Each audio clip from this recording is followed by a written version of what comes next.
Why do millions of people believe in Bitcoin? Imagine waking up tomorrow and discovering that everything you've ever believed about money was just a story. Not a lie, but a story. A system that only works because billions of people agree that it does. Now imagine someone tells you there's another system, one with no government, no CEO, no headquarters, and no country behind it. Just computer code running across thousands of machines around the world. Most people would laugh, but millions didn't. Instead, they invested their savings, defended it with passion, and refused to sell, even after watching its price collapse again and again. The question is, why? The obvious answer is money. People want to get rich. But if that were the whole story, Bitcoin would have disappeared after its first major crash. Instead, every crash seems to create even stronger believers. So maybe Bitcoin isn't just an investment. Maybe it's an idea.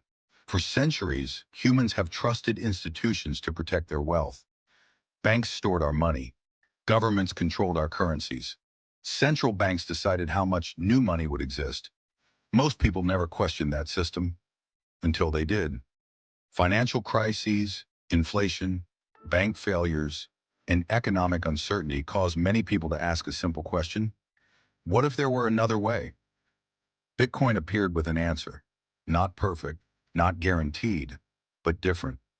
For its supporters, Bitcoin isn't valuable because someone says it is. It's valuable because no single person can change its rules. No politician can suddenly create more of it. No company can decide who is allowed to own it. Whether you agree with those ideas or not, that's what attracts many people. They aren't only buying an asset, they're buying predictability. What's even more interesting is how Bitcoin changes the people who study it. Many investors say they first bought Bitcoin hoping to make money. But after spending months learning how it works, they stopped thinking only about profits. They started asking bigger questions. What gives money value? Why do currencies lose purchasing power? Who should control the financial system? Suddenly, Bitcoin wasn't just another investment. It became a completely different way of looking at the world. That's why you'll often hear long-term Bitcoin holders say something unusual. I came for the money, but I stayed for the idea. Of course, not everyone agrees. Critics argue that Bitcoin is too volatile, too slow, too speculative. They point out that prices can fall dramatically, regulations can change, and predicting its future is impossible. Those concerns are real. No investment comes without risk. And Bitcoin has experienced some of the largest price swings in modern financial history.